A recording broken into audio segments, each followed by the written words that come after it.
Previously, in X-Men, a secret government task force was on the hunt for Rogue, the newest member of the X-Men and former villain, ruthlessly intending to render Rogue powerless by using cutting-edge technology. Agent Henry Gyrick accidentally fires upon Storm instead. In the confusion, Rogue is missing, and the weapons maker, called Forge, pulls Storm from the Mississippi River, full of rage and regret. If his invention works, and they always do, the hero known as Storm is essentially no more. I am Jason Lapidus. I am Chris Sanagan. And we are Group of 7 Comics. Welcome to episode 106 of our ongoing Tuesday night live stream read-through of the X-Men comics that became classic, as we read Uncanny X-Men 186 by writers Chris Claremont and Barry Windsor-Smith, penciler Barry Windsor-Smith, and returning Hall of Fame inker Terry Austin. Cover date of October 1984. Chris, how are you? I'm good. Got this issue in the flesh, so thank you for that, my man. What a pleasure. So happy to find these reasonably or unreasonably, and to be able to share. So it's such an exciting thing. I'm also reading it today because one's got to, when it comes to Barry Windsor-Smith, if you can get your hands on an Essentials, that black and white art is unbelievable. I bet. Down the road, and there's so much to talk about, down the road, Barry Windsor-Smith will color some of his upcoming X-Men work. But this one, of course, is colored by two colorists, including regular X-Men colorist Glennis Ween. But seeing things in black and white is an amazing way to read anything drawn by Barry Windsor-Smith. Let's quickly say hello to Eli Schwab of Cosmic Lion Productions, indie comics publisher extraordinaire from the West Coast. How you doing, Eli? Long time no see, and miss you every day. Conrad, hello. How are you, Conrad? Wednesday Night Reviews. Hope you're well. David Cutler, hello, Group of 7. Long time no listen. Well, whose fault is that, baby? I'm sorry, we were away for a few weeks, so it's on me, but I just wanted to call you baby. There you go. And Eli wants to talk about the band Ween for some reason. It's not happening here, Eli. Sure. And Massimo, how are you? Another regular and comic making pal. Nice to see all you guys there. And Chuck, it wouldn't be a Tuesday night without Chuck here. Hello, ex-friends. Yeah, that's good. Conrad says he's doing good, my friends. Excited for this reading. Yeah, we are. Oh, I got you, Glennis Ween. Yeah. Okay, you win that one. It will pull. How do you say? Like pulling people out of the woodwork. Is that a figure of speech I can use here?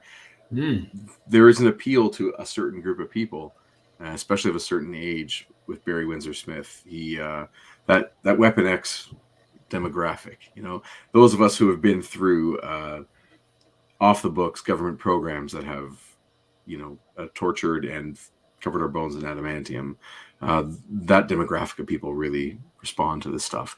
Is this one of your first times reading Barry Windsor-Smith art other than Weapon X? Other than Weapon X, I want to say yes. And did you find that it was a jarring shift from what we've read so far in X-Men? Not jarring in the sense that my reaction was kind of shocked, but certainly it's a completely different style. And but at the same time, when we went from Cockrum to Paul Smith, for example, that was a real stylistic shift. And in this, it's a beautiful, from the cover to the opening page. I mean, it's so different than Romita Jr. That it's, and I like that. I like the mixing up of some of these artists on these books. I think it keeps things fresh. It gives the characters new dimensions because of the way they're drawn. It allows for more space, for more story. It's this is something that the thing that even just like the cover, like the figure, it was the figure that stood out, like the figure. Right. So yeah, no, I definitely raised an eyebrow, but in a very positive way. That's cool, man. I'm happy that that I get to vicariously read this through you too. Like I get to have, my perspective of having read his stuff since I was a kid, Right. Since I was your children's age, and not really understanding what made Barry Windsor-Smith unique when I was that age, and now coming back and sort of seeing it again, as someone who draws a lot, and then seeing it through your eyes too is pretty special. So do you have a context as to who this guy is? Like, do you have any sense? No, I just know Weapon X. So please enlighten. Just really, really broad strokes. He's a Brit that comes over and tries to get started in Marvel as early as the late 60s. And his earliest work at Marvel is like aping Kirby, like trying to do Kirby stuff. And some of it's interesting, some of it's a little weird, feels off brand a lot. And he cuts his teeth and gets amazingly good on Conan. Conan the Barbarian, Red Sonja, that kind of stuff. What is it? So here, just Please. Sorry, just take it a little tangentially, but what is it with Conan as a property and as a gateway, whether it's the stories, whether it's the art, maybe it's like a proving ground, I don't know, but it feels like I feel like of our demographic generation, there's a huge reverence for Conan. Like, and it keeps coming back. Even like the recent run, which I think Jim Zub is writing. Like, I'll see a copy and be like, my eye will immediately be drawn to Conan.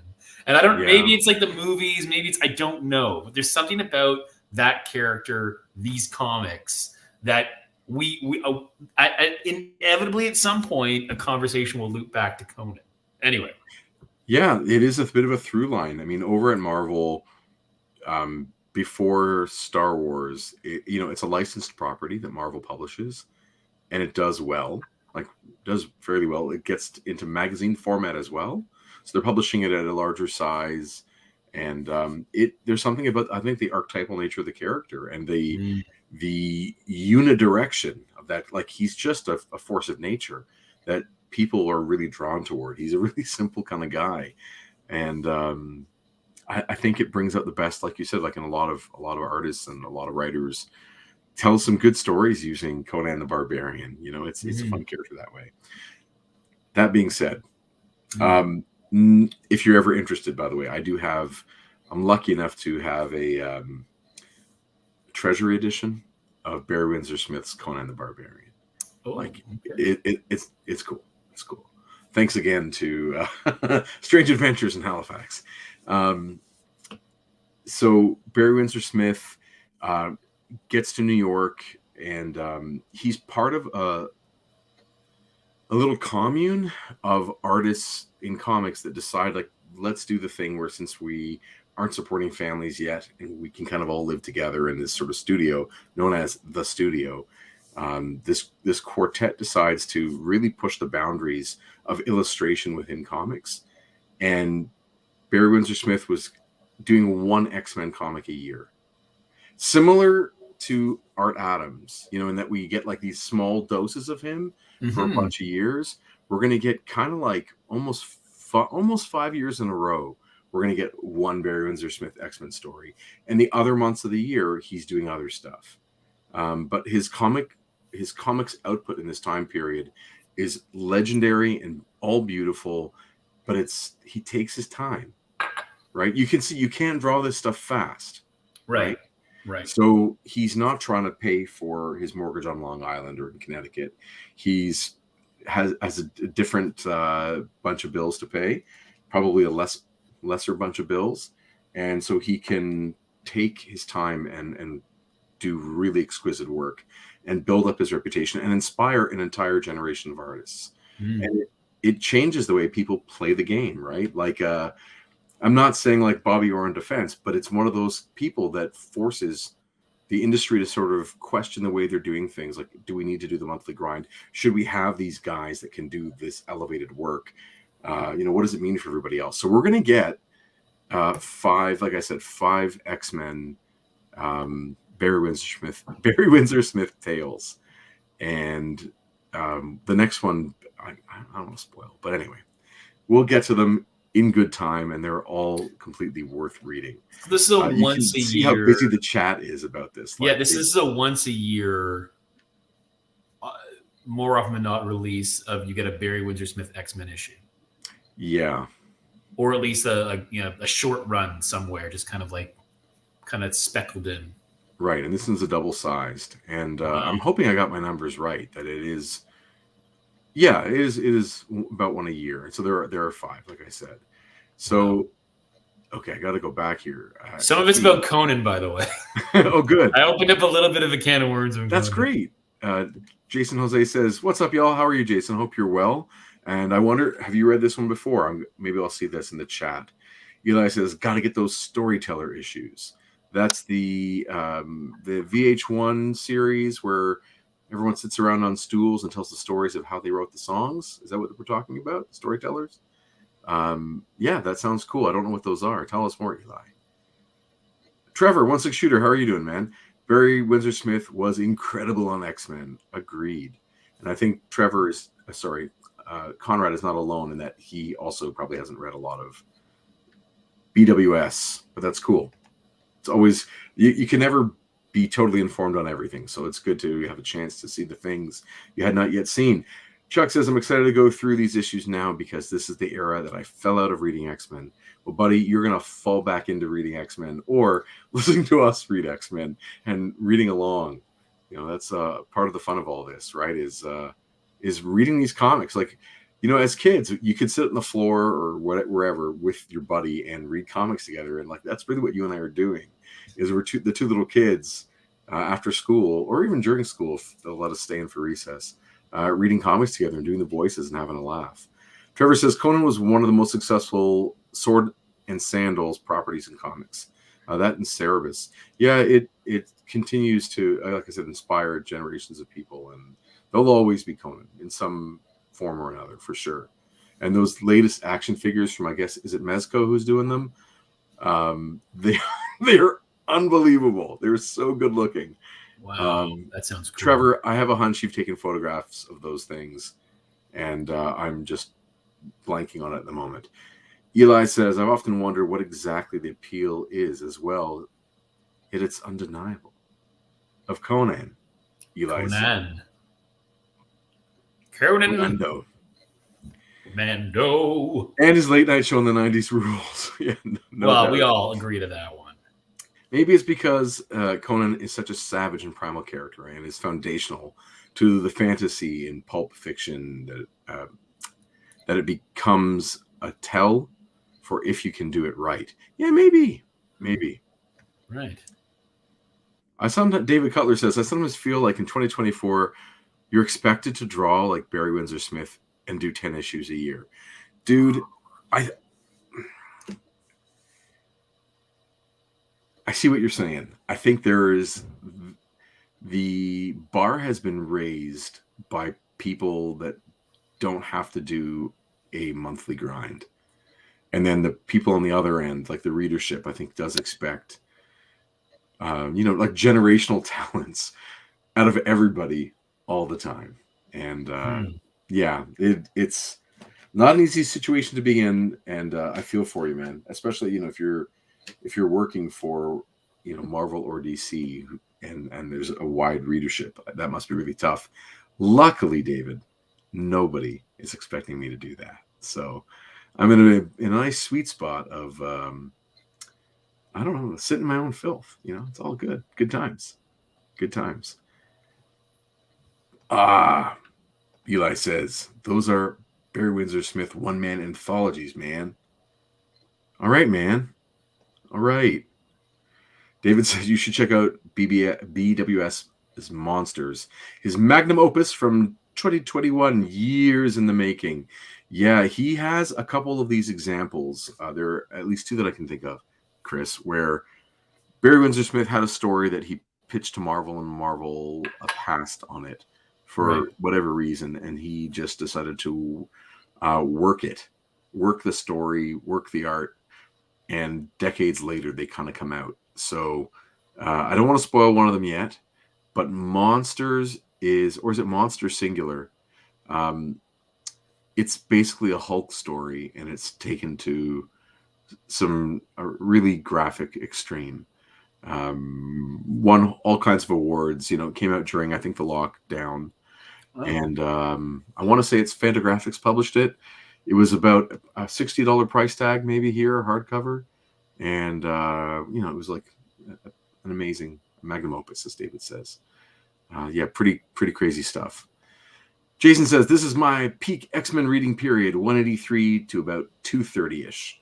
Well, that's going to take us a good little while. I'm looking. That's a year of us. So let's do this, man. Let's do this. Do you want to plug anything before we dive in, Chris? Well, this is actually our last episode live stream for a couple of weeks because we are leaving the country and we are taking our comics to a place called Europe. These comics specifically are new expanded edition of Group of Seven, Most of Your Tale, and a brand new collected Peregrines that we printed just for this festival. Angoulême, Festival Angoulême in the Bordeaux region of France. We will be there next week with our comics as part of this trade mission, this Canadian trade mission, with a whole bunch of other other Canadian publishers like Drawn and Quarterly and Conundrum and Pegamoose Press, our friends at Pegamoose Press. So again, we're just absolutely thrilled to be part of this thing, and it's a bit.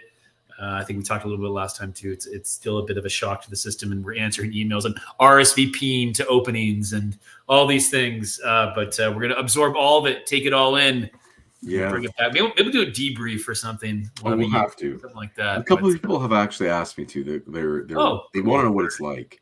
Yeah. And our friend of the show, he's been on several times, Scott Chandler, said to you that it was sort of like, it's like 10 TCAFs.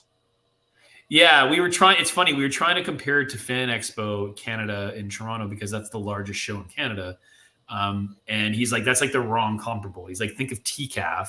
If you've been ever lucky enough to be at the Toronto Comic Arts Festival, Eli, I know you came up. It was great to see you there. If you ever think of like a packed library, 4 levels of like independent and small publishing and medium publishing comics, it's like that times 10, which to us is just like a really beautiful idea, which we are keen to investigate. So right, and so we've been going into this adventure thinking we're going to a comic show, and that we're going to do the things we do at comic shows.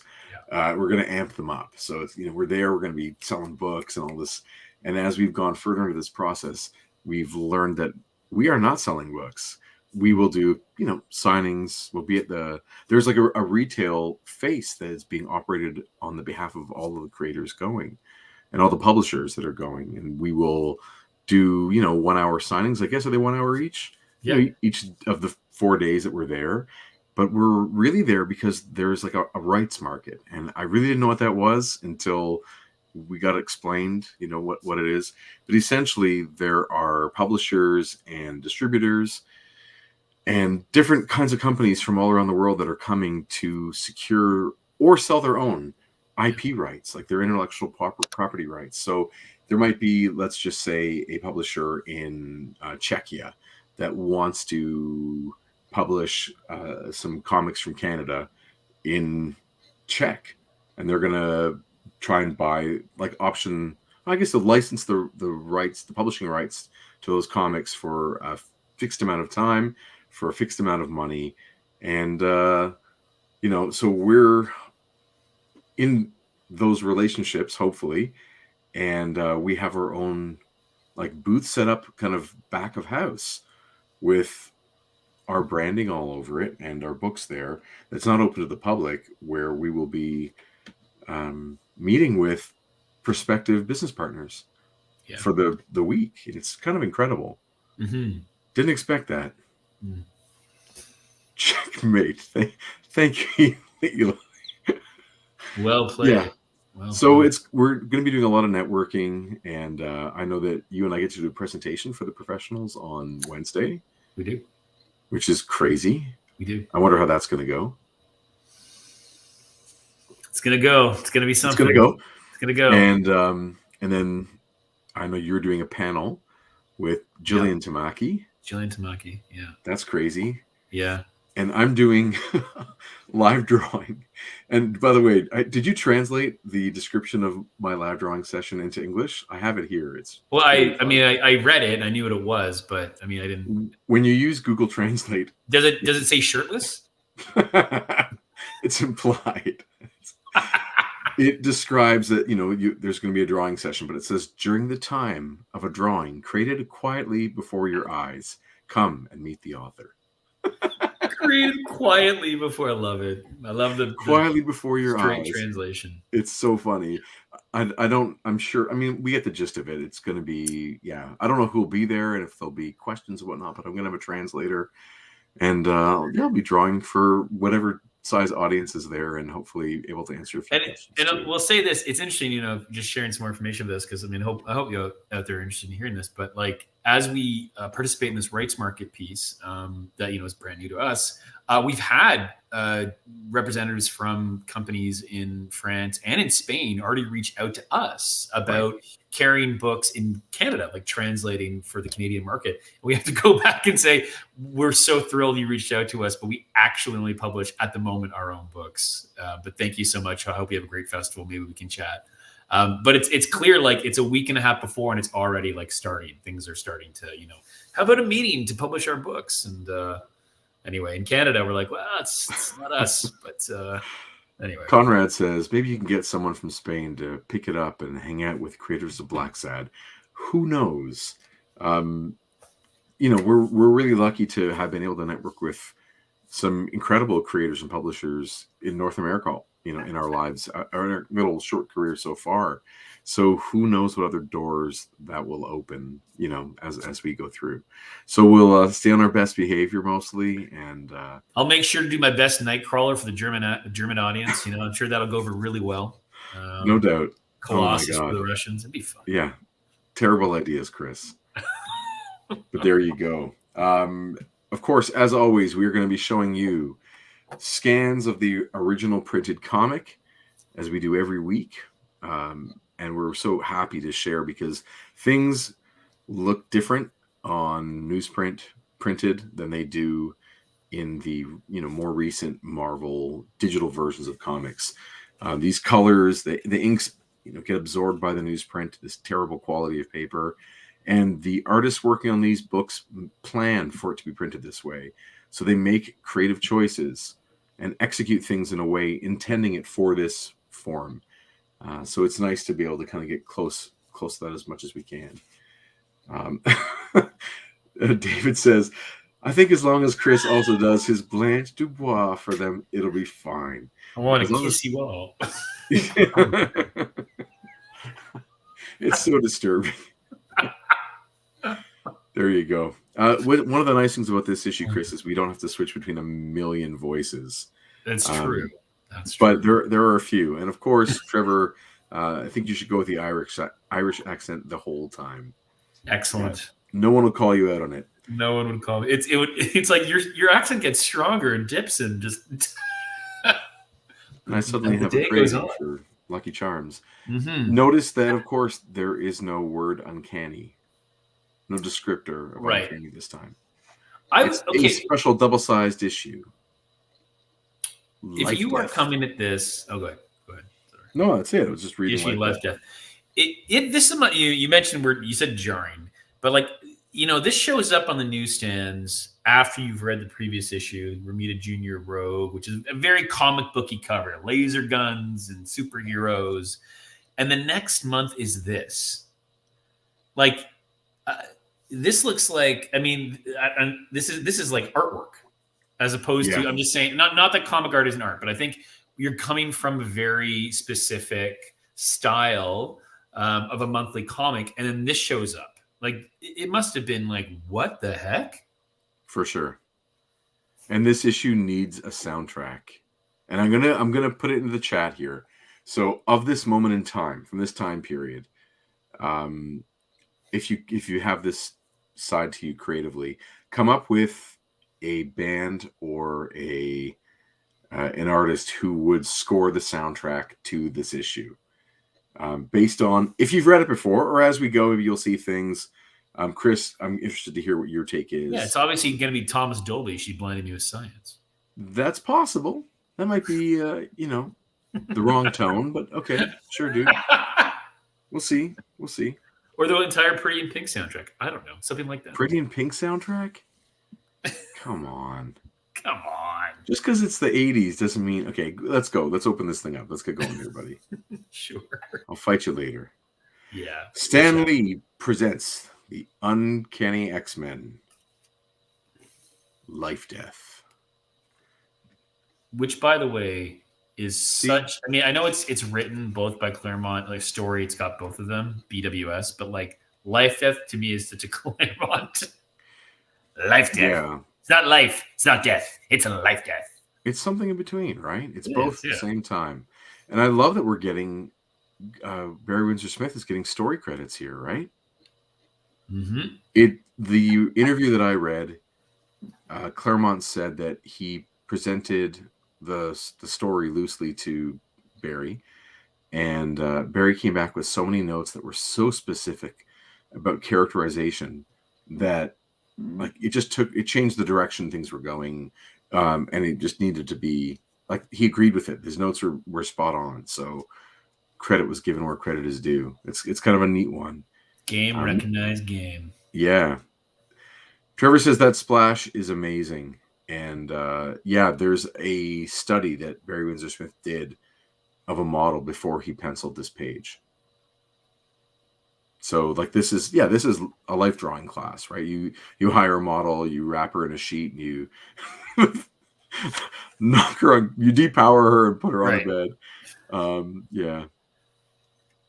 Tangerine Dream, sure. These are all good calls, but Vangelis is the one. Like, come on. Vangelis. Right? Yeah. Once we get into the issue, isn't it totally... Yeah, it's fun. It's fun to think of, like, the sounds in this. Even John Carpenter would do a good job of scoring this book. Oh, yeah. Yeah. Once upon a time, there was a woman who could fly.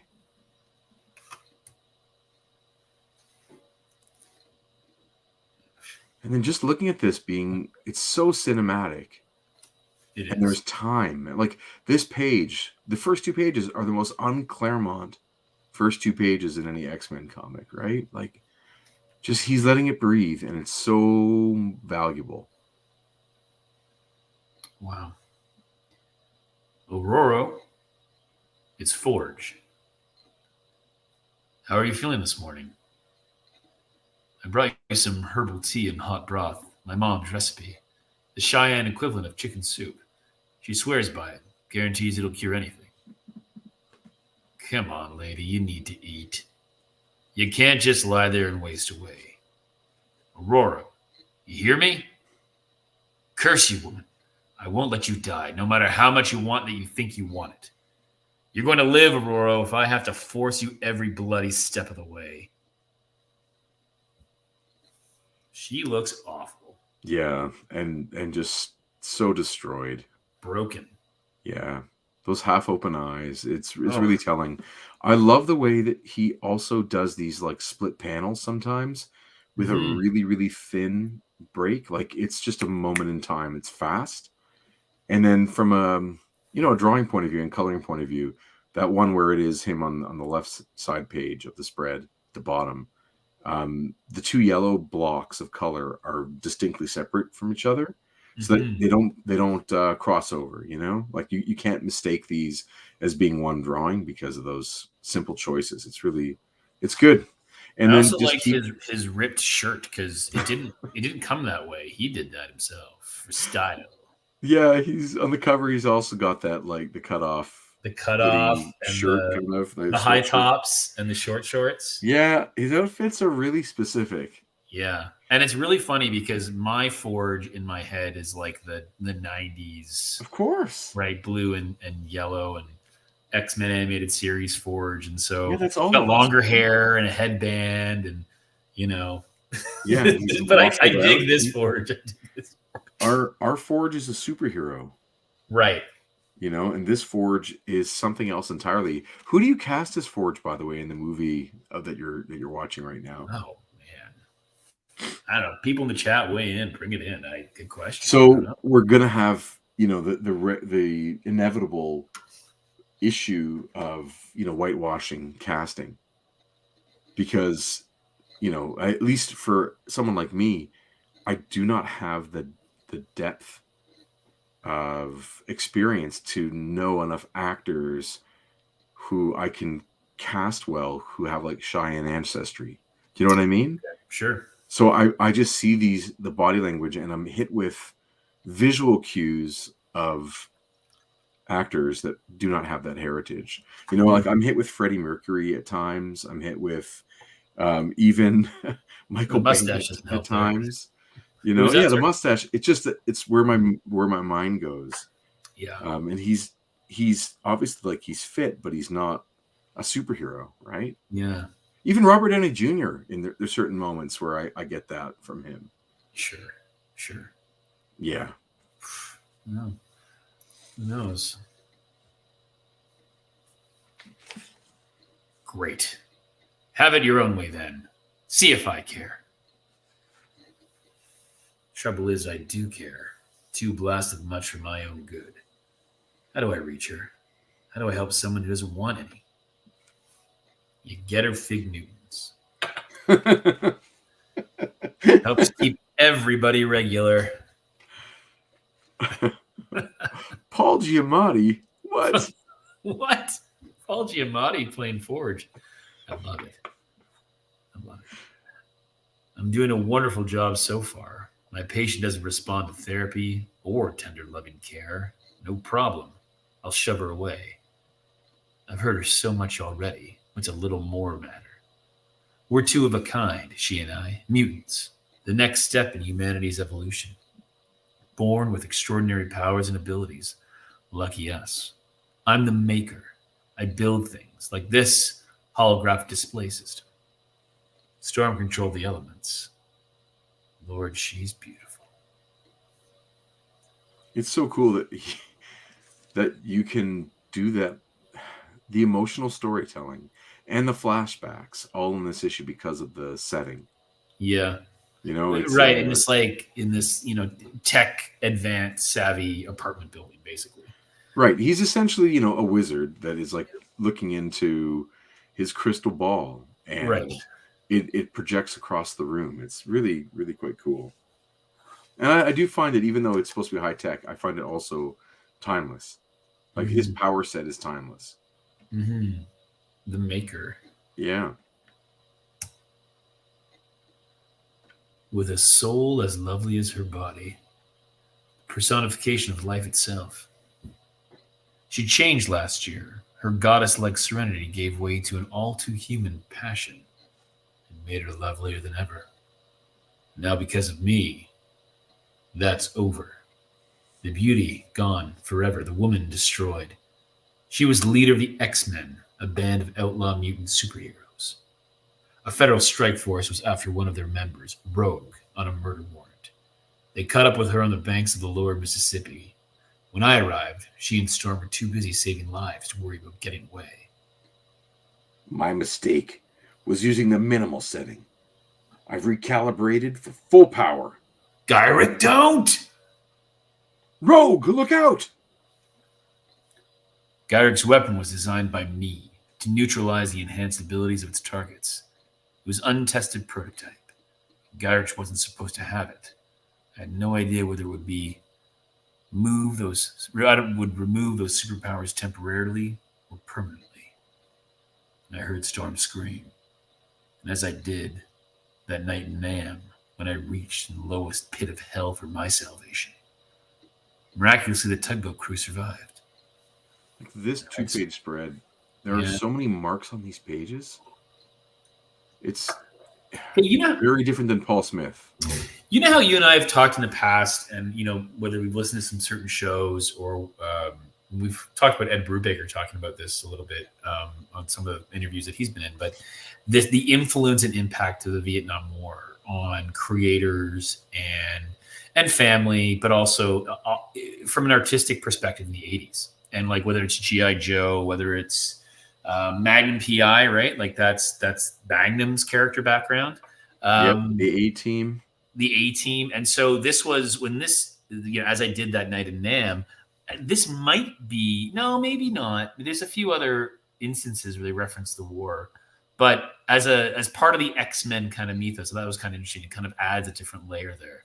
100%. It is, as Canadians, we weren't living. I'm born in 75. You're born in 80. Mm-hmm. We're not living with people in our lives that were directly impacted by the Vietnam War, as far as I know, and it was just a pop culture thing, right? That was my relationship, even as a little kid, with the Vietnam War, was through pop culture. And obviously I didn't know that Star Wars could be viewed as, or even could have been intended as, a commentary on such thing. But all the things I was interested in had this cloud of the Vietnam War hanging over it in some way. Right. Whether it was the comics, I remember I was reading G.I. Joe hardcore at this point. I was way into it. And the characters like Stalker, Storm Shadow, and Snake Eyes were in a long-range recon patrol in Vietnam. Like, that's the origin story of those characters. And the trauma they suffer on this one particular, fatal mission is a thread that runs through G.I. Joe comics to this very day. Like, I'm reading the new series, and it's the characters and I don't know spoilers there, but they're still talking about those missions, or that specific mission, where things go bad with this recon patrol. Mm-hmm. But like I said, A-Team, and it just goes through all that stuff. There were characters obviously would come on to sitcoms who had been in Vietnam, and they were vets. There were always movies coming out, whether it was Platoon, and the list just goes on and on. Sure. It was just a huge part of growing up in the 80s, was that post-Vietnam War, the references. And here we go. It's in X-Men too, right? Mm-hmm. Mm-hmm. I'm trying to think if there are other characters that overtly participated. I think Wolverine is not. In the movies, obviously, they've retconned it, and he's there. Right. There's that one scene in in Wolverine Origins, X-Men Origins Wolverine, Yep, where Sabretooth, goes off the rails there. There's also in X-Men, the second one. Of course. Days of Future Past, where, or is it Apocalypse? Where Havoc is there with a team of mutants who are like a military, right? They're like a military team. Right. That movie takes place. The past section of that movie takes place at the Accords in Paris, the peace accords. Right. Of course. The summit. So there's that scene where Mystique goes to retrieve the mutants that were being, used as soldiers in the war, as like a special unit. Yeah. Yeah, it was very interesting stuff. Yeah. Oh, what is Chuck says? The 80s became the first period where Vietnam was being processed through cultural artifacts. Yeah, it's to me it's very interesting. And you're right. Brubaker was talking about that many times on different interviews and podcasts. As I think the character in what's it called? The Reckless series. Reckless. Right. I think is Ethan Reckless. Is that his name? Ethan Reckless. Yeah. I think he's. Was he a Vietnam vet, or was he a protester? No, he's a CIA his agent. He's an informant, like a domestic, like an FBI. Right, but who was he? Oh, that right, FBI. But was he informing on like anti-war? I think so. Groups. I think so. There's a connection there. There's something going on there. Yeah. All right. I doubt Rogue was so lucky. She fell in mid-channel. Oh no. current swept her away, and I managed to reach Storm and drag her safely ashore. That was not a kindness. Aurora, You should have let me drown. look at that like transition of the holographic, whatever he's playing in his mind, the memories to that's such a cool entrance by her. Yeah. It's like it's ethereal, it's ghostly, but it's just because he's living within his own memory. Yeah. Yeah. It's crazy. Professor Charles Xavier's School for Gifted Youngsters in Salem Center, New York, half a continent away. Herr Professor? I've tried my best, Nightcrawler. Cerebro has amplified my psi scan to its fullest extent, but I cannot find her. I thought using Cerebro you could pinpoint any mutants on Earth. I should, especially one of you X-Men. But I've sensed nothing from Storm since I was struck down by that incredible burst of pain, a mental shriek of purest agony. Through the psionic rapport I share with you all.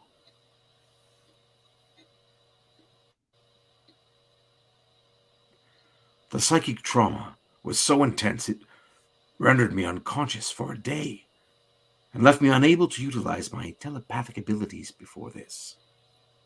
Professor, was what you felt Aurora's death? I wish, my friend, I could say no. However, let's assume she's still alive and somehow shielded from my probes. She left the mansion in search of Rogue. I'll scan for her. Perhaps she can lead us to Storm or tell us of her fate. Ed on Cartoonist Kayfabe says like this is his favorite looking Cerebro. Like that's the best drawing of that helmet. Like it just looks just so good. Yeah. Dallas, Texas, Eagle Plaza. Forge. Is there any word on Rogue? Henry Gyrick and his team have been searching the river downstream from where she landed. Without success, she either drowned or escaped. Rogue is a resourceful young woman. I would say the latter. Gotta stop. Look at these goddamn colors. Right? Just like a range of cools inside the apartment or penthouse or whatever we're going to call this. And then those amazing background warms. It's so good. It's so good. It is. It's beautiful. Yeah. And again, it's just such a different, it's such a different, style than what people would be used to up to this point. Yes. It's like, it's elevating. Mm-hmm. Yeah. Okay, I'll leave it at that. What brought the two of you together anyway? She's a crook, part of the Brotherhood of Evil Mutants. No longer. Besides, she and I have much more in common than you suspect. Such as? When I was half her age, I was the best pickpocket and thief in Cairo. You're kidding me. No. My porta-console. It was in my back pocket. Child's play. You certainly haven't lost your touch. I suppose I should be grateful. It's a human skill, something earned. The neutralizer did not affect it. Forge, could we have a floor, please? I find all this open space a bit unnerving. Thought you'd be used to heights. That was when I could fly. There are cumulus clouds building in the west. Weather forecast is thunderstorms. Only a few days ago, I would not have needed to see the storm to know it was there. I would have felt its power resonating within me. I would have told you precisely when its rain would fall and how much, for how long.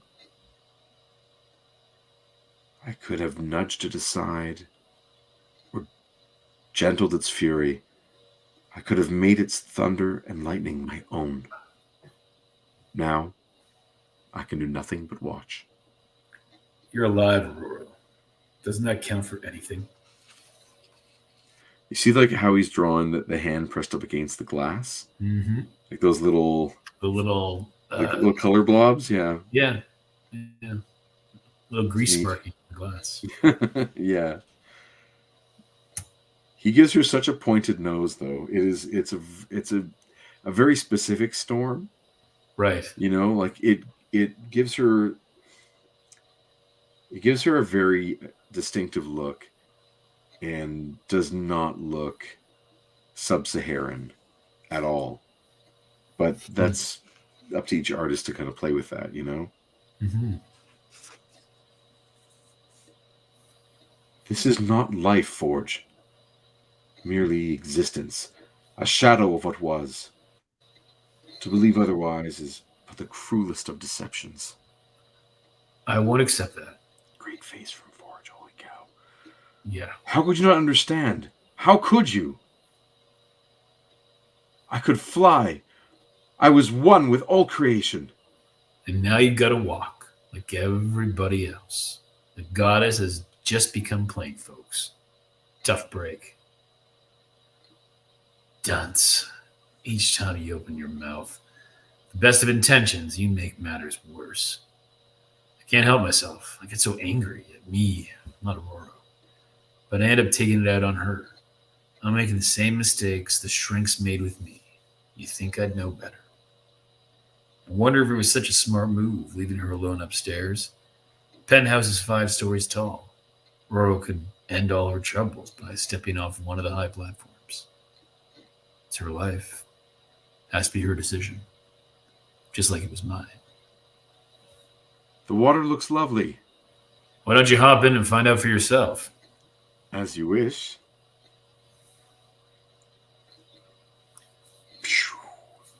Race you to the other side. It's a great water sound. Thank you. Hurry up, slow coach. Hey, by the way, what's a slow coach? It's a British slow poke. Is it? No. Well, Claremont is born in Britain. Right. So is maybe he and BWS are like, remember those slow coaches back in Britain? Are you looking it up? Oh, you're not. You're drinking. I'm not looking it up. I've never heard slow coach before. I've only heard slow If coach. I look it up on Urban Dictionary, I'm sure it's a whole different thing than we think it is. That's fine. Hurry up, slow coach. You had a head start, Forge, and I still beat you going away. What are you, lady? Part fish? Let me catch my breath. You're a lovely laugh, Aurora. You should let people hear it more often. May I help? I can manage, thanks. Certainly got enough practice. Your leg. Great for walking, not so hot in the pool. You see, Aurora, I do understand. If not for my own knack at inventing, I'd be hobbling about on a steel pin and wearing a hook where my right hand used to be. I didn't believe it at the time. I'm a lot luckier than most. Too many buddies came back unable to walk at all, some even to move, or they came home in boxes. Claremont never lets there be this like beat in the middle of that. Right. You know, like he's talking, we get a reaction, a listening from Storm, and then continuing. Like we don't. I love those beats, by the way. And we don't usually get that from him. It's great. Mm-hmm. Home from where? The war, Vietnam. What happened? I got too close to a bomb. Or maybe not close enough. Depends on your point of view. At the time, I wanted to die. I was pretty determined, too. I tried to do the job myself.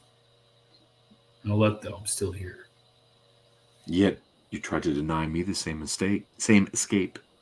With life, there are always options, possibilities, hope. You never know what'll happen next, for better or worse. Death may be certain, but it's also final. Once done, it's done. There's no second thoughts. No going back. No phoenix is rising from the ashes. For sure.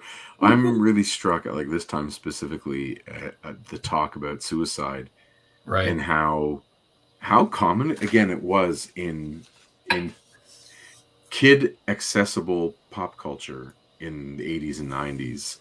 And now, obviously it's a much more broadly understood subject in certain ways.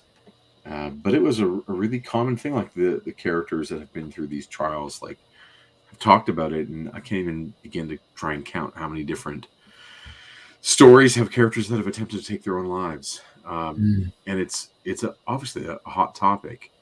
I don't mean that as in fashionable. I mean in that it's it really gets people thinking and talking and sharing bold opinions. But here it's just, it's like this is an element to this character just thrown in. And, you could be 8 years old reading this and being impacted by it. Okay, back to something minor. He talked about having a hook where his right hand would be. And we know he wears a glove on his right hand. We see it again on the deck of the pool. Oh, yeah. But we see his right hand several times. Yeah. Is there an injury that I'm missing that is sort of spelled out for us? To that right hand, I mean, I'm counting the digits. I think they're all there. Consistency, maybe. I mean, I know there's different kinds of injuries, obviously, but he said he'd have a hook for one, so maybe he's just designed it. Maybe you think it's like a cybernetic hand, like Skywalker's. Yeah, like Skywalker's. Yeah. But then why would he wear the glove unless he was hit by a blaster? That's right. Across the top, like Luke Skywalker. With his glove of love. My hero. I love that guy. And of course, Eli threw it in there. He says it's British. Slow coach, person who acts or moves slowly. Yeah, we just say Eli, you say slow poke, don't you? Why, you're nothing but a slow coach. I've never heard it in all these years. Observe those slow coaches. That was actually the original name for that Gary Oldman show. Did you know that? Slow coach? Slow coaches? Yeah. I feel like it's a really great British indie band name. Yeah, okay. Slow coaches. There you go, world. Take it. Run with it. Sign to Rough Trade Records. Do something cool. I don't know. All right, go. Okay. I thought that was what I wanted, and I'm learning differently. You're shivering, Aurora. I'm cold. My body automatically compensated for the environment, keeping me warm in the Arctic or deliciously cool in the jungle. It was something I always took for granted. As you say, I have become just plain folks. The sooner I become used to that. Caldecott County, Mississippi. Welcome back, Dr. Cooper. How was Washington? Lousy, Phil. Evidently, Storm unleashed so much energy when the neutralizer hit her, she burned out the mutant scanner the Avengers gave us. Considering the circumstances, I doubt Ford alone is his. He angry? You don't want to know. Your day any better? Oh, afraid not. I think we lost Rogue. There are just too many places along the river to hide. Our net's spread too thin. What about that other mutie, the one carted off by Forge? Guyrich said he'll deal with her. Mr. Tack strikes again. Oh, Forge will love that. If they slaughter each other, it'll be fine with me. Good night, Phil. Please don't die in your car and then come back to assault me in my apartment, please. What a line to end a conversation off with. Well, if they slaughter each other, it's fine with me. Have a great night. I have a hunch this was a scene more written by Claremont than it was by Barry Windsor-Smith. To me, my ex-friends. This is a good one, says Jason Lowe. How are you, Jason? See you in the morning, Doc. Whoa, no. Cutler says, I think Slow Coach was Eric Napton's nickname. Ooh, nice one. Ooh, classic. That lady does not look good. Word is Forge protested the president himself. Gyric's zapping the wrong person by mistake only made matters worse. What's that? I thought I heard something. Nope. Lots deserted. No space aliens here. Oh, getting jumpy in my old age. Poor Val. She saw this assignment as her big chance. Instead, it'll probably finish her career. Too bad. I liked her. She's a good boss. She deserves better. I hope Marty's still up. I hate eating alone. Been away from home and her way too much lately. Human! That disgusting thing. What a great drawing. It's so gross. It is so gross, but it's great, but it's gross. I just want to, there's a really great meme that sometimes comes up on my, Instagram scrolling where it's just because you do the voice of the alien and like in an alien voice. It's like the Urukai in, it might be the Two Towers or something. Okay. But it's like they're being chased down, I think, by Legolas and the three guys there. And they have the hobbits with them. And they're all like, man blood in the air, right? And they're all these Urukai voices. But they replace the voices with normal voices. So it's like, hey, Dave, did you hear about man blood? What? Man blood where? And the most like common voices. And it leaves me laughing every time. That's good. Yeah. Yeah, that scene is in Two Towers. Yeah. Yeah. What?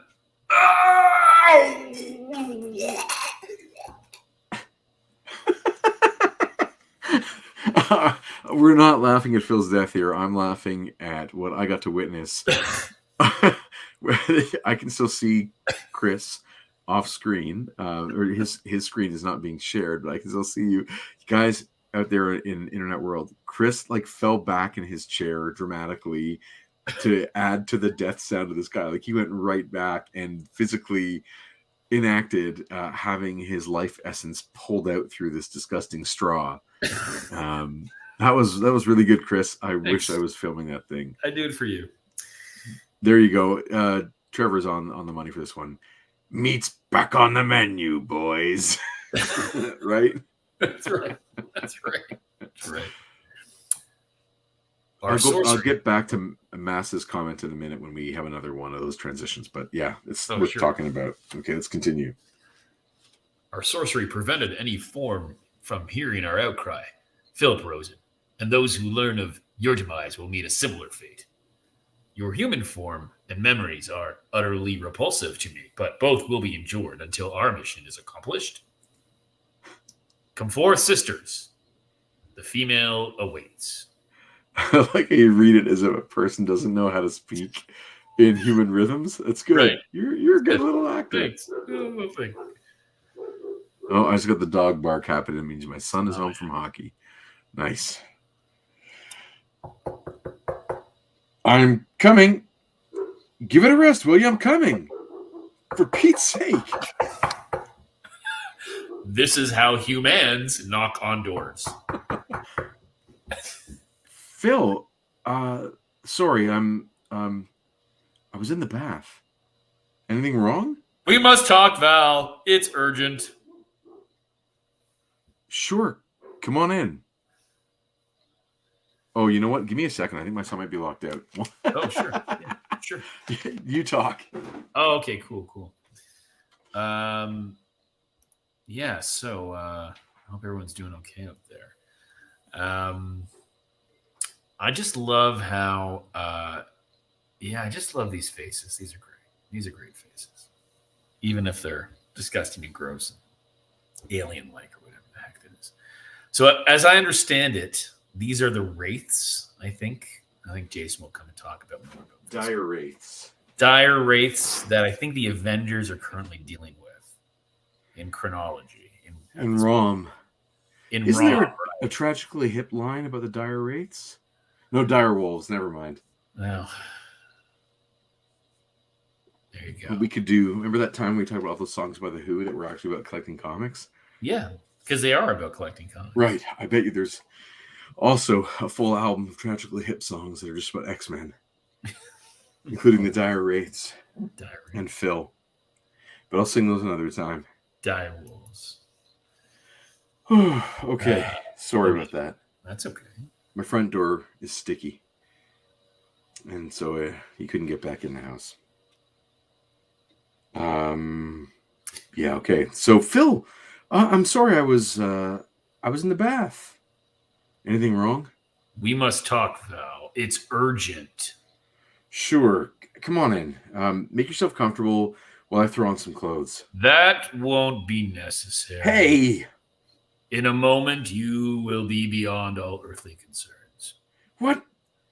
What are you talking? You've shown such interest in dire wraiths, Val. Tonight you will become one. Oh my god. Gross. So, hey, does anyone know? Do you know more about the dire wraiths? Do they inhabit your mind or something? Do they become like versions of you? Like, is Phil dead and they're like Phil suit? They wear. I think Phil is definitely dead, and that is a Phil suit. Gotcha. Okay, so it's like transformed into Phil by taking all like the information out of his skull, both like his memories and his like the ability to copy his form. Okay, I don't know any of this. I think it's being communicated well through the storytelling there. It is, yeah, for sure. It's like the Edgar suit in Men in Black, except it is very much like the Edgar doesn't take his memories as much as he just has the physical suit. But yes, and Chuck says he loves the Dire Wraiths. A lot of great records. Yeah, I'm trying to think of some good jokes here. Well, they opened for Maiden that one time. That was great. Really? No, but I mean, they could have. They could have opened for Maiden. There's got to be a joke about Sultans of Swing. We have to change the name of the song to make it a nice. Dire Straits song. I see where you're going. I see where you're going with that. Okay. I like it. Anyway, moving on. No, she won't, suckers. She's mine. Another human. Who? Slay it at once. Don't you recognize me, Doc? After all the trouble you've gone to hunting me down like a mad dog, I'm Rogue. And truth to tell, I really hate doing this. If ever anyone deserved being left to her fate, Val, darling, it's you. I'm so confused by the action here. I want to see that punch land and just turn one of those things to jelly. Right. But then it's a drop kick. It's like, no, that's not the direction she's moving. She's opened that door. She's leaning in, throwing a left punch, and then it's a right kick. Like, okay. And how much? The other thing that really struck me with this is, again, just BWS's interpretation of Rogue is like how much older she looks. Yeah. It just takes a couple of those lines to do that. Yeah, it really does. And it's like a throwback right to the Michael Golden version, right? Right. Yeah. It's not where JR was taking her at all. No. But right now, I need you alive. The force of Rogue's attack quite naturally distracts the Wraiths. Val Cooper makes the most of her golden opportunity. When they're in human form, Wraiths possess human vulnerabilities. Ooh, look at that knee. Yeah. Best of all, they're unable to utilize their alien powers. Oh, Phil, if this Wraith became you, then that means you're dead, I thought I'd seen ugly critters in my time, but you clowns are in a class by yourself. Dude, Chuck Dawson adds the sound effect that I missed of the Wraith going into the wall. That is the sound of a dire Wraith going through cheap drywall in a motel. Chunt. It's like cardboard. Yeah, I'm afraid to use that one in my next comic with you. You know, Chunt. Like that sound effect. It's dangerous. But that's a good fight. She knees him right in the chunt there. Oh, yeah. Yeah, and the hand across the face is really good. All right. Oh, yeah. That wraith hasn't a chance. By then it'll be my turn. I've got to get out of here. But first, I need some answers. Whoa, she's... Look at that. What did you want from me, alien? Talk! No. If this attempt fails, tomorrow's will succeed. Eventually, Val, you and your precious world will be ours. I like the trembling gun, too. Mm-hmm. Yeah, right. You see the shakes there, the vibrations. Whatever happens, Wraith, you won't be here to see it. I killed him. I didn't think. Stop it, woman. Save yourself. Run! See that break there, eh? That's a cool, it's like the action and then the legs being left behind as she's out the door. Afraid I'll have to cut this short, yucko. But the government lady and me got some unfinished business. That scream. Has the Wraith killed Rogue? What's happening here? Fool! Forgot wasn't wearing costume, no gloves. When our bare flesh touched, I absorbed its abilities, memories, identity. Monsters so powerful, trying to take over. Us fight back, but hold on to self. But which self is mine? Humans. I'm human. She got some man hands there. Oh, yeah. It's going to, break some bread, Yep. Yep. Look at that lobster. Less than animals, fit only for slaughter. Rogue! I've established a mind link, Nightcrawler, but her thoughts, so alien and vile, and her breath is really bad right now. Insatiable hunger, lust for death, destruction, overwhelming psychic defenses. Is he speaking of Rogue or himself? Draw what strengths you need from me, mein Herr. Help Rogue if you can.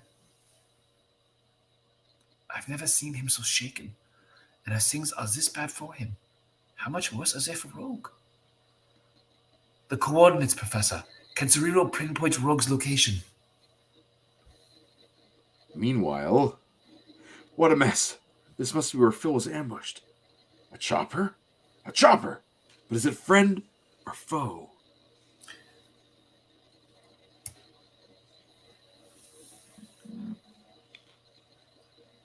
I better assume the worst. Where do these cars come from? Why are they parked so close together? Come on, come on, come on! Get out of my way! You in the lot. Halt! No, I've got to keep going. A little more room. And I'm clear. Done it! But where do I go? What'll I do? The reports, even the films about the wraiths, were so clinical. I never dreamed they could be so awful. Phil's clothes on the seat, everything covered in some sort of slime. If the wraiths catch me, that's all that'll be left of me. Surprise, sugar. Scared, Doc? I'm glad. I hope this hurts. She's not nice. No. And very kind of EC, kind of horror comics person in the back seat, right? Driving the car, and I dig that. I like that. I want you out for a while, Val. I don't want you calling your troops before I found Roro. A few minutes contact should keep you on ice till morning.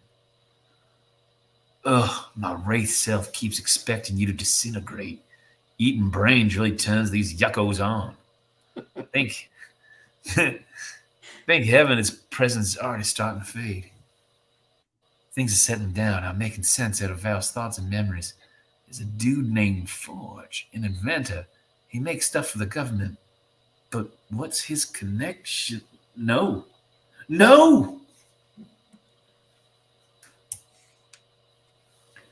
It can't be true. That can't be what happened. It was me you wanted. Why'd you have to hurt Storm? You better pray she's all right, Doc, or you'll be seeing me again. Rural got in this mess because of me, and I wanted to pull her up myself. With all I've learned, I got no choice. I gotta tell Professor Xavier, get the X-Men's help. They're the Sultans of Slime. Well done. Sultans well done, of Trevor. Slime. Nice. Meanwhile, obligatory Naked Storm moment. Meanwhile, John Byrne is back on pencils as Storm is naked. Yeah, a very different Storm, too. Yes. With my costume destroyed, I have nothing to wear. So Forge had these clothes delivered. I wonder, what will he think? May I help? Huh? Ow. Are you hurt? Nothing.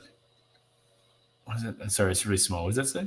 It says Sirius Aurora, like nothing. Nothing serious, Aurora. There you go.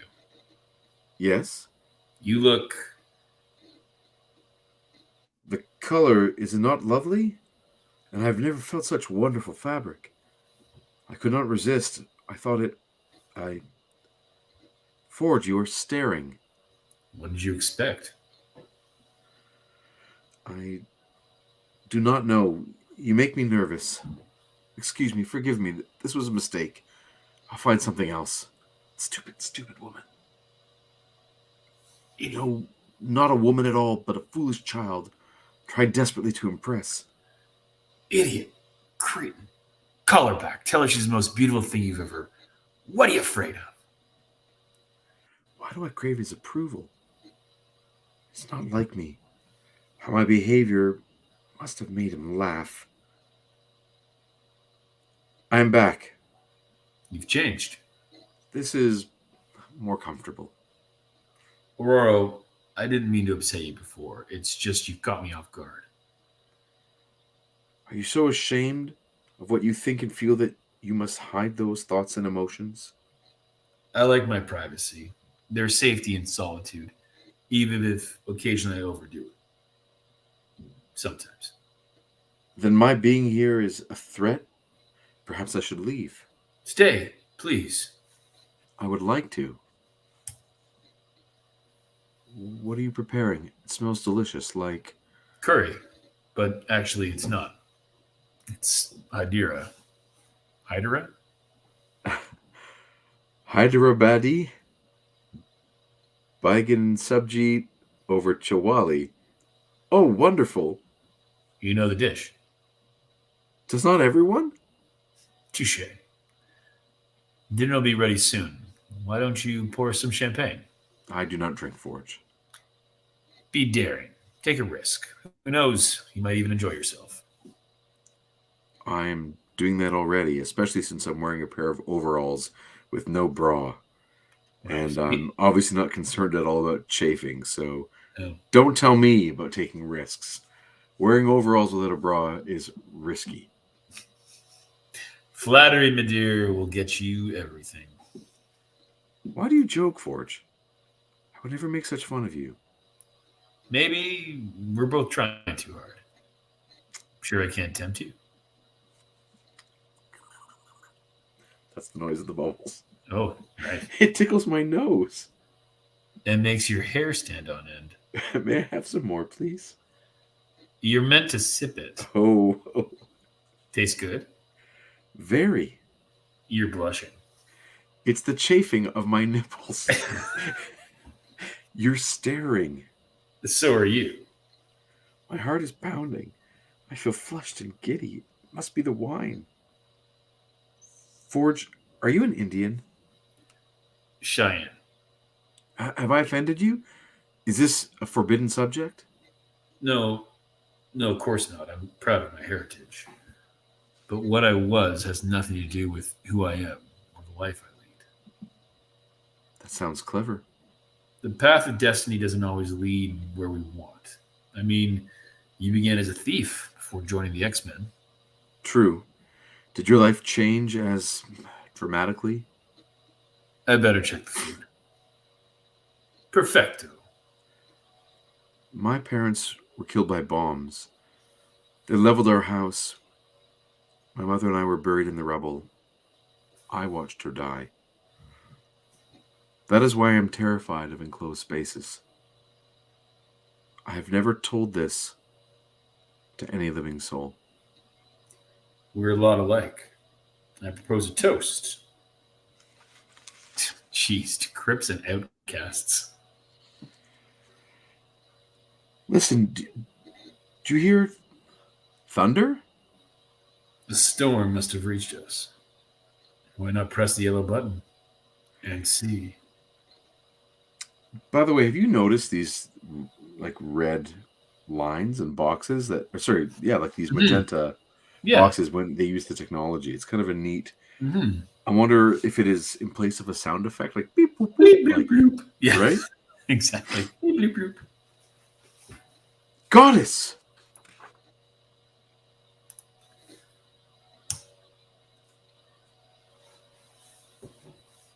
Take it away.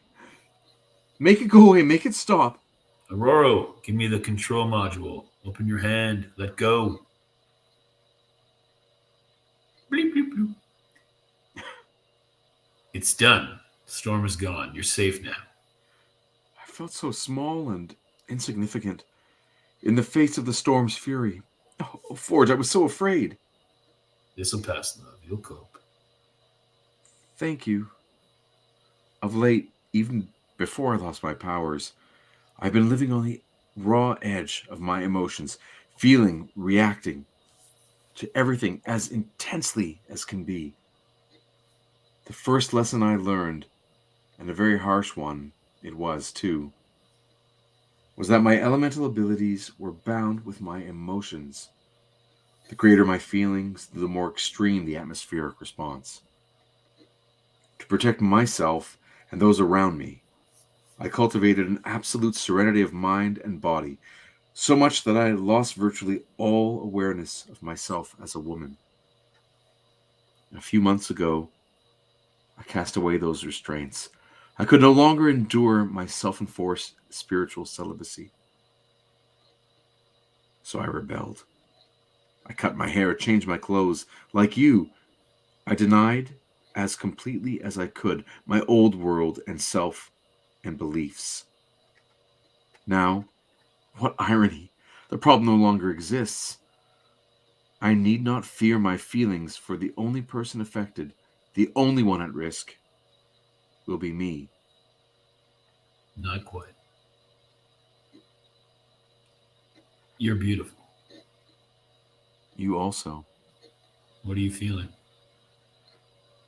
I soar like an eagle, as high as the stars. I'm happy. Would you like to fly?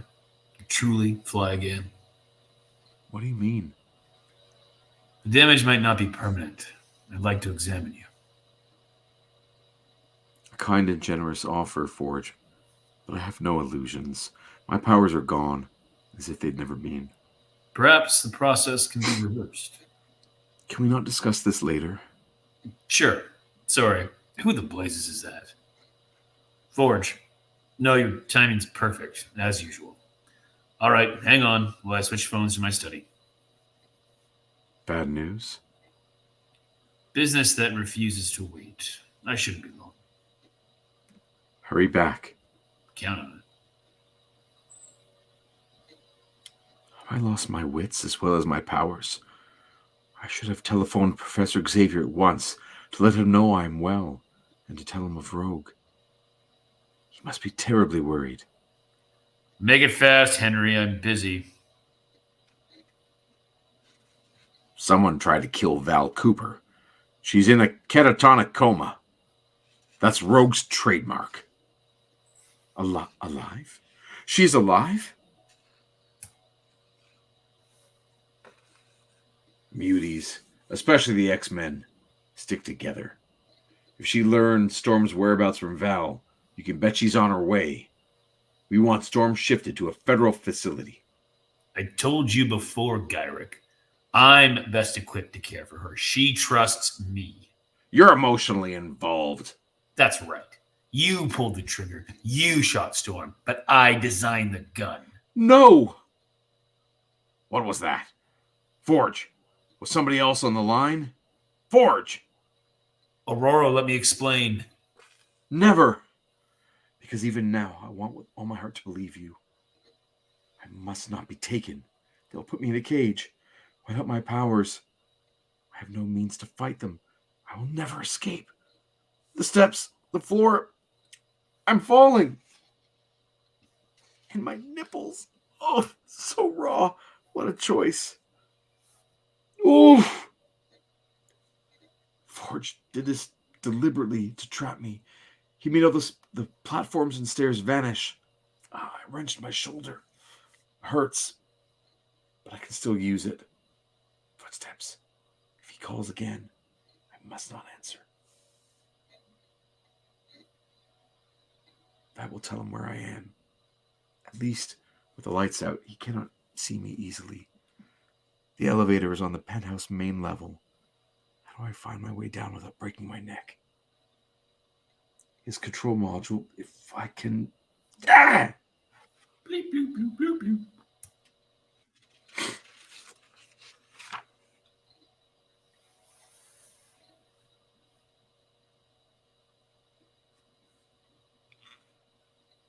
What madness have I conjured?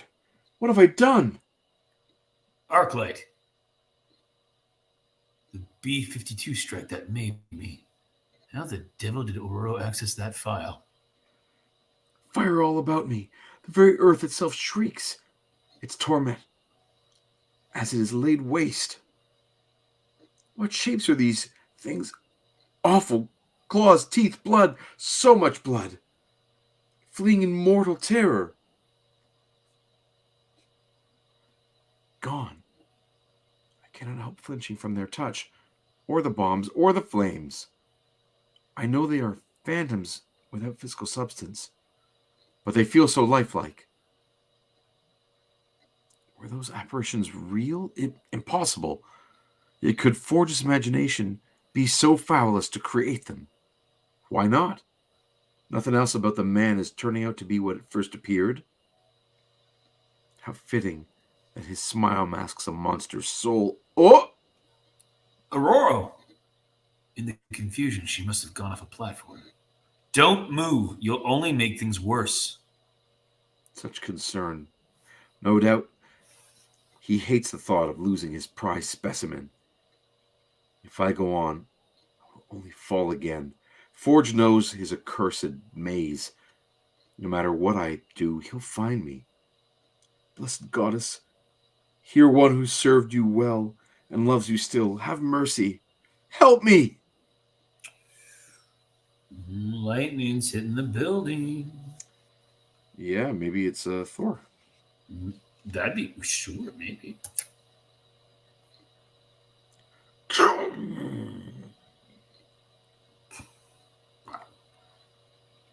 You know, I'll say this. I mean, aside from like how amazing even like this, like the rain, like unbelievable. But for a double-sized issue, and we're used to Claremont at this time writing a whole lot. It doesn't. It feels so much more economical. Yeah, I find it anyway. Yeah. Aurora.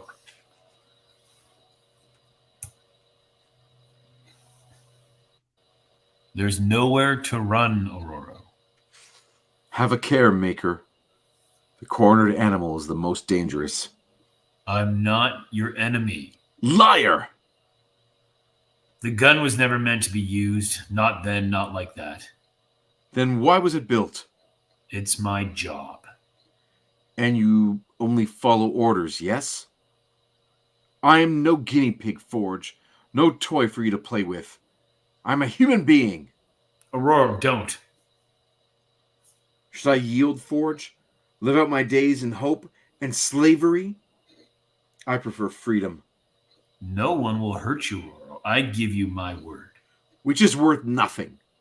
Besides, the damage has already been done. By you. I'm sorry. And that automatically puts everything aright? What do you want me to do? Turn the neutralizer on myself?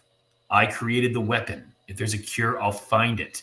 I'm the only hope you've got. An empty gesture, Forge. The device affects only superpowers. My mind is my power. I'm just like you, Aurora, a mutant. Of all your lies, that is very near the cruelest. If I was a swine you think I am, lady, I'd let Gyrick have you from the start. Instead, you merely delay the inevitable. I can protect you.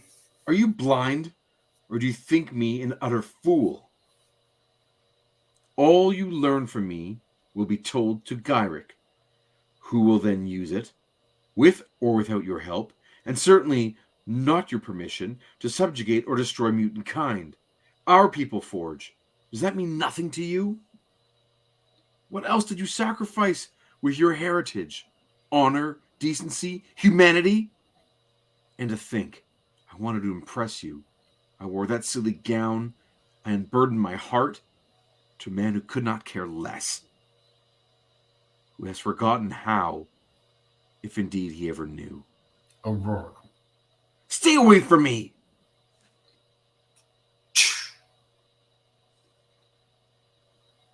You poor, pathetic man. Feel better? No less hurt, no less angry. You live in your high tower, untouched, untouchable, surrounded by illusion, so terrified of the real, living world. You cannot bear to violate the sanctity of your space, even with something as small as a flower. Your home is a true reflection of its creator. Cold, cruel, sterile, and ultimately a deception. An ideal world wherein the master of lies can feel safe and secure. You're wrong. I'm not like that. Lie to me if you must, not to yourself. I cared for you, Aurora. I still do. I always will. You ask for my trust, Forge, yet give none in return. What of your hopes and fears and dreams have you told me? Even if I accept your words and give free rein to my feelings, what shall I do when you betray them and me? I won't. To be loyal, you must believe in something.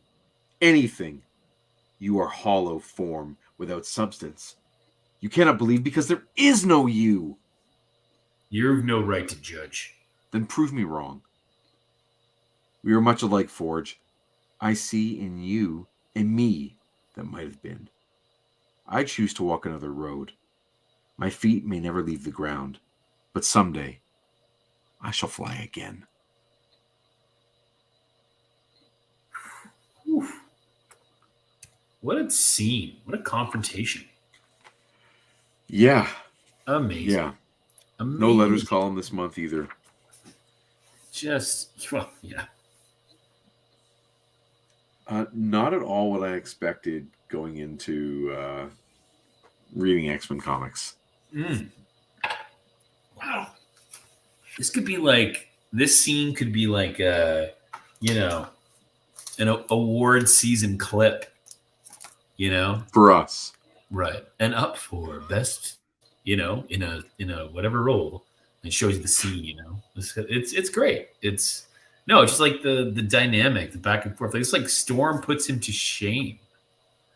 Like, you don't believe in anything. Yeah. No, she's pissed off. It's pretty good. Jason Jose says heavy stuff. Yeah, I mean she's not pulling punches with him, right? Basically calling him out for being nothing of a person. And she's not wrong in that he hasn't given as much as he should have to make this work. Mm-hmm. But I mean, you're talking to two guys that each have had marriages going since, coming up on 20 years. Diggity 6, I know. So yeah, it's pretty crazy. Eli says, "Oh man, it's over. I'm so soothed by you dudes reading me a story." Well, Eli, thank you for your kind words there. There are so many hours of us reading stories. Feel free to click like and subscribe to the channel and make a playlist and just listen to them all or play the playlist. You can listen to them all. Right. Some are more soothing than others. I imagine this one would have been pretty upsetting. We're in direct. I think we're in direct competition with the Com app. I mean, I don't know if you listen to the Com app, but it's got like Timothy Chalamet on it, and the guy who played Loki, Tom Hiddleston. And then there's Lowe us. says And there's Oscar-worthy performance. Yeah. Gary Shipman, hello. How are you? Are you a fan of Barry Windsor-Smith, Gary? BWS. Chuck comments. He says, like the rookie move, Forge. Nothing breaks the mood like offering to examine a woman. I'll examine you. Let's do this. Yeah. Other than LeVar Burton reads the cast, what else do I need? Yeah, you're right. Yeah. There you go, man. This is a great comic. If you go back in the chat, I did notice, Chuck, you had an art question for a page, and he said he could wait till we get a break in the story, but we never got to the break. What was the question? There was also, if you remember, Also, he was talking about, it was Mass who was saying, Massimo said, something I've noticed in these readings is the mid-page transitions, like the scene transitions. Seems awkward now. Yeah, there's something, I know that when I'm laying out pages, I try and avoid those, but sometimes they can be really beautiful. Like if you have like an echo from one scene to another, whether like, ripples in the coffee mug, and then it's like ripples in the puddle, and you can transition that way on a page. It can be really good, but these ones are often out of necessity. And I imagine a lot of artists, when they're laying out a page, they want to avoid that, but there might not be a clean panel count where you can make it work. Sometimes to conserve space, you got to do it. It is awkward. I agree with you. I agree. Just throwing that back out there. And I think Eli's making fun of my my drunken reading, and he says, "The unfishing business." Business. Yes. Yeah, I'm curious what the art thing is. So hopefully he tells us. I have an art question, but it can wait until we get back to a break in the story. Well, anytime. That'd be fun. I'd like to hear what Chuck has to say. But what an issue. What yes. A powerful, It's Agreed. Great. Great X-Men issue. Great X-Men. I'm going to show you something that's not good. You ready? Sure. Okay. We were talking about this already once before we started. This is the X-Men Classic cover. What is with Rogue's arms? What is with Rogue's face? No thanks. Yeah, there was a lot of no thanks about this cover. No thanks. I really don't like it. Make it go away. Chuck says, it wasn't super important, but I noticed the chunt in the chunt scene that two of the panels broke what's called the 180-degree rule in cinematography. Is that a thing in comics art? Great question. Yes and no. So the 180-degree thing is that, you'd never fully go around a scene in 360 degrees. You kind of always keep it so that you can, if you were to look at it from, above, you can change your camera angle only to a point. You wouldn't go all the way around. So some artists do follow it because it is a very cinematic thing to do. But it shouldn't be a rule. Like, you should just do whatever needs to be done. You can keep a scene clear through several other strategies without having to avoid breaking the 180 degree rule. I think some people use it because it does aid in clarity, but I think anytime you fall into a rule, you also limit your options. And I think the only rule in comics is to, have fun. Like, I don't think we need. Yeah, I don't think you need to have rules. There will be countless examples of great, clear communicators who are able to navigate around that rule without having to abide by it. So yeah, you don't have to follow it, but it can be a guide to keep you clear, but it's not necessary. Yeah. So I think this comment is Eli responding to that classics cover. Yeah, that is horrible. Terrible cover. Is Rogue having a stroke on this cover? Yes, she is. She is. Yeah, artist found out about halftones. Yeah, those were really weird. Those screen tone things. No trouble, Chuck. Anytime. I hope you found that helpful. It is time for Jason Lowe's Marvel Legends Hour of Power. Power Hour? What did you call it once before? I couldn't help but go into my nearby bin and pull out some figures that I had sitting around. So we were talking before about Forge. Right. This is, I'm going to just give the solo view if you don't mind, Chris. This is the Forge figure that came in the most recent 3-pack. He does have other hands. These are just like a gun hand and an open hand kind of thing. Mm-hmm. And it's a great figure. You know, it's pinless. It has that head that we were talking about before with the... This is like right from the animated series, right? It is, yeah. Yeah. So it's superhero Forge. And it's a good figure. It needs a better gun than the one it came with. Luckily, I do have some options. Couldn't help but just notice, you know, this figure was in the bin too. And she's beautiful, and I'm really happy to have it because I love my classic X-Men. And then, of course, this one came in the pack too. To go with that Forge, you get a weird in-between haircut, like a mom haircut. Yeah, a mom bob there. So I don't think I'll ever display this one. I would like to put different heads on that instead. Different storm heads, perhaps. You know, and then, of course, is this one, which we've seen several times. Right, and that's from the new animated series line, right? Yeah, and despite people's criticism, I think it's great. I'm not buying into any of the negative hype.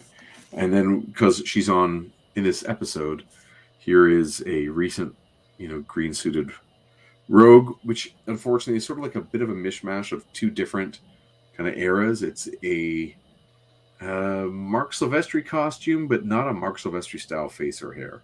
Mm. So it's okay. I'm really happy with it. It works with my Outback X-Men nicely. And then, of course, I do have this Rogue sitting here from the new show as well. That's great. Looking forward to that one. And I have the one from the 2-pack with her and Pyro. I still have not opened the Rogue figure. I've just left it in the box for way too long, and I don't know if I'm going to open it or not. She just seems to be on the wrong buck. Yes, this is Jason's Low. Marvel Legends Power Hour. Yeah, it's your favorite part. I'm glad. The handsome face is Forge, right? We're talking about Karen Storm. I guess this is Karen Storm. Yeah, I really would like to put a different head on this one. I've tried, like, I enjoy characters in uniforms, so I'm probably gonna try, you know, Rogue on this once in a while and a few others just to play with, or just maybe a different Storm head. Whatever, we'll see. Rogue rocking the Green Lantern look, yeah, for sure. Lots of Rogue figs. I think I have all the Rogue figs a guy could need, except I do like the one that we're getting closer to, which is like the black unitard with like the green tank top. Sort of that look when she's a little bit punkier too, and her hair gets spikier with JR. So we'll enter into that realm shortly. Yeah, I'm really big on Rogue at the moment, especially just those issues where she sacrificed herself when they go to Japan, and her and Wolverine is like that duo. I really dug it. And I've really liked the arc she's been on since then. And I'm sad to see her getting so angry in these issues and causing such a ruckus. Yeah. And, you know, using her anger to sway her decisions.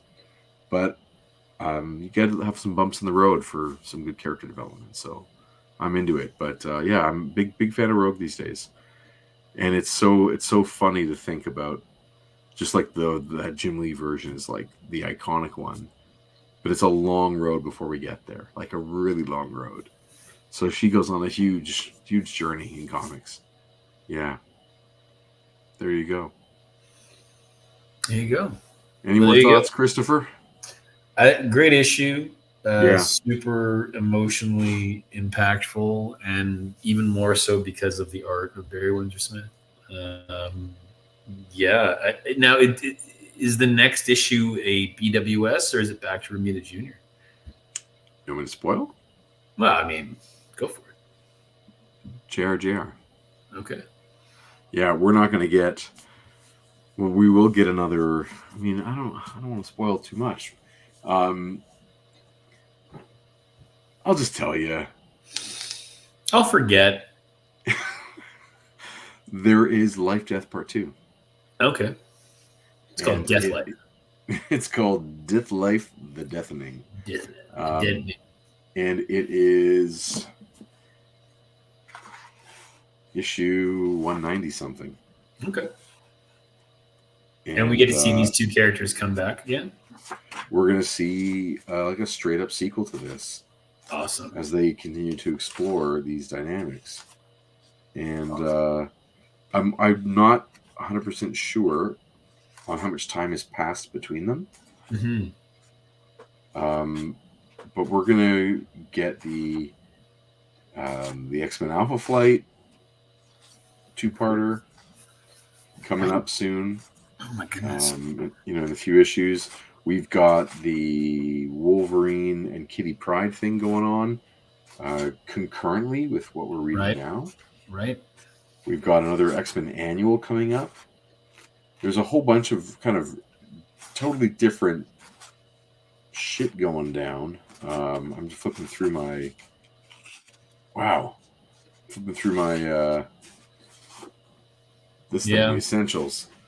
Yeah, Life Hard, Death Hard. That's what Jason says. Yeah, there's so much crazy stuff coming. So I'm looking forward to Life Death 2. Awesome. And it'll be in upcoming months. I don't want to spoil exactly when, but yeah. And there it is. It's issue... Okay, I'm going to spoil. It's issue 198. Okay. And I think it might have been the cover. Which is exactly a year later, by the way. You said it takes me a year. It's 12 months, 12 issues. So this is the cover. And even in this black and white, I think this is drawn in pencil. That's crazy. Oh, dude, he draws inside the X-Men logo. That's bonkers. That's awesome. It is crazy. And with the next one that he does, it is it says produced by Chris Claremont and Barry Windsor-Smith. There's no credits to anyone else except for Tom Morzakowski on letters and Ann Nesenti on editor role. So that means it's Barry Windsor-Smith on probably some story parts. Sorry. I don't like that. Boo. Yes, it's Barry Windsor-Smith on story with Chris Claremont on script. Windsor-Smith on pencils, inks, and colors. Like, pretty heavy stuff. And it's called Life Death from the Heart of Darkness. And I can't tell exactly just yet how much time has passed, but I think thematically it's a direct sequel. And I'm going to spoil the next part. There was an intended part 3, and Marvel said no. Sure. So Barry Windsor-Smith changed the name of the character and published it himself. Oh, no, sorry, not published it himself. Published it through Fantagraphics, and it's called Ad Astra. But it's part 3 to this. It's totally part 3 of this. Check that out then. We could. There actually is a Cartoonist Kayfabe episode of all 3. It's a 20-minute just flipping through the pages, like not talking about the story. Really brief summary, but maybe we do that as the X-Men thing to see if how nicely it plays into it and connects. But then again, if we do that, it means we need a digital version of it to share on screen. That's true. Which is not the end of the world. We could probably find that if we really wanted to. You and I still have to decide what we want to do about next Tuesday night. If we want to put an episode in the can, like a summary of the Kitty Pryde and Wolverine limited series. And if we do that, we have to record it in the next few days, like between now and Monday. Yeah. Well, even before that, because Oh yeah, you leave on Friday. So you know where we're gonna be this time in a week? We're gonna be in Angoulême. We're gonna be like, our place is set up. Thing starts the next day. We're gonna be at the hotel or whatever the heck it is, or walk around the city or doing whatever. Yes. We'll have already met on a train platform in Paris. Don't make it sound romantic. It's an espionage spy story. It's not a spy story. You've got the microfilm. I've got the dossier. You're right. I got the Let's umbrella. Put them together. Right? Exactly. Never shall they touch, except Right. Let's plug a couple things then. So yes, if you are in France, in the town of Angoulême, on the 24th through 29th, 25th through 29th, come visit us. Our books will be at the Canadian Pavilion at the shop there, and we're doing you're on a panel. I'm doing a live drawing. We got signings every day. We'll be there. Come have a drink with us. That should be a blast. And there you can get these two books, which have all of our books in them so far. As well, on February 17th, I will be at Wayside Comics and Cocktails in lovely Newmarket, Ontario, with the gentleman from Dead Romans, with Fred Kennedy and Nick Marinkovich. Is that how he pronounces his name? I'll be at that. Yeah, like I said, the Wayside Comics and Cocktails, and the owner there said that if I wanted to put together a Group of 7 Comics cocktail for the day, we could do that. Okay. We got to talk about that. I mean, we'll see. Anyway, that's Saturday the 17th of February in Ontario. That's Family Day weekend. So come on up to Newmarket and hang out and get some comics there. Jason says Fred and Nick are good boys. Yeah, they've both been super nice when I've met them in the past. And yeah, I love those guys. And I love Dead Romans. Dead Romans was an awesome book so far. It continues. Eli says, "Oh, the Canadian Pavilion with Martin Short, representing Hamilton, Ontario. Martin Short will, of course, be there, as will every other Canadian that Eli can mention in the rest of this live stream. So they'll all be there, I promise you. Every single one. Living and dead. So Leslie Nielsen, yes. John Candy, yes. John Candy, definitely. Yeah. Leonard Cohen, for sure. All of them. Yeah, they'll all be there. All right, Chris. That's it, buddy. That's it. So you can find us on the socials at Group of 7 Comics. You can find us on our website at group of7comics.ca. Of course, it's always with the number 7. And please click like on the video, subscribe to the channel, throw comments in the comments below. All that stuff really helps. Share the videos. It really helps spread the word about the channel as we ever so slowly climb in subscription numbers. And shout really outs love to hanging out with you guys. Shout outs to new subscribers. We've got the Pass, Andy's Pandies, and the Thanos Copter. So thanks so much for subscribing to the channel. We are at 277, 278. So let's get that to 300. Let's get that. Let's get it. Sure. 300. Yeah, buddy. Thanks, everyone. Really appreciate you joining us as always. Yeah, you guys made tonight a lot of fun. Talk about a whole bunch of stuff going on in our comics life. Yeah. Good job, Chris.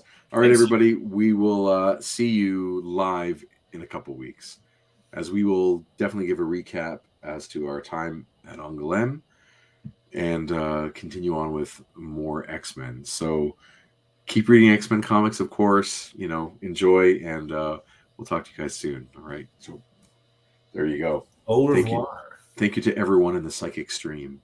Appreciate it. Cheers.